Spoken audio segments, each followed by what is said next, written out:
कठिन है। वैराग्य लेकर भगवान के मार्ग में परम दयालु स्वभाव श्री सदन जी जगन्नाथ जी के दर्शन करें। रास्ते में एक घर में आवाज लगाई, भिक्षाम दे।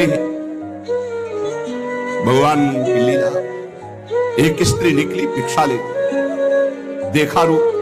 तो जो भगवान का नाम जब करते हैं, भगवान आश्रित होते हैं, उनका रूप अलौकिक होने लगता है। एक दिव्य आकर्षण होता है जो सबके चित्त को आह्लाद प्रदान करता है, क्योंकि आनंद स्वरूप भगवान का निरंतर चिंतन होता है। उसके प्रभाव से मुखाकृति में एक अद्भुत लावण्य, एक अद्भुत आकर्षण होता है।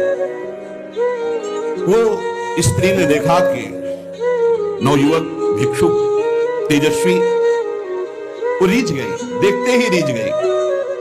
और उसने कहा कहीं मांगने की जरूरत नहीं, आप यहां बैठो और भोजन करो। सदन जी ने कहा हमें पाना तो है ही, जब आप पवाने के लिए कह रही तो पवा दीजिए। स्वाभाविक, क्योंकि अभी वैराग्य मार्ग में निकले। उस स्त्री ने प्रार्थना की, भोजन बना के पवाया और कहा प्रभु यदि आज रात्रि ही विश्राम कर लें तो आपको क्या, सुबह जगन्नाथपुरी चले जाइए। आपने उस स्त्री के विशेष आग्रह को स्वीकार करके उसके घर में शयन करना स्वीकार कर लिया।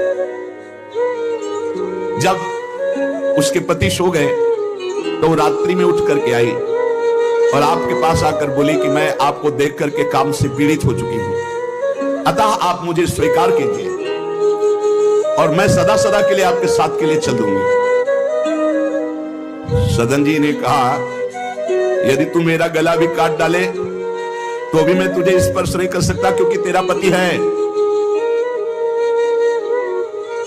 अच्छा, उसने गलत अर्थ ले लिया।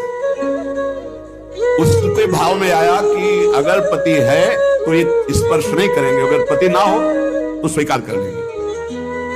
कुआ मदांधो मदना तो रोवा, अंधों में भी अंधा कौन है, बोले जिसमें काम जागृत हो जाए।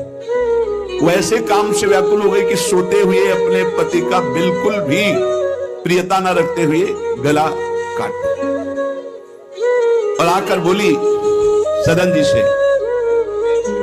अब मुझे स्वीकार करो, आपको पति का भय था ना, गला काट दिया। सदन जी ने कहा कि तू कितनी नीच है, जब तू अपने पति का गला काट दिया तो तू कितनी नीच है, इतना सोचा है?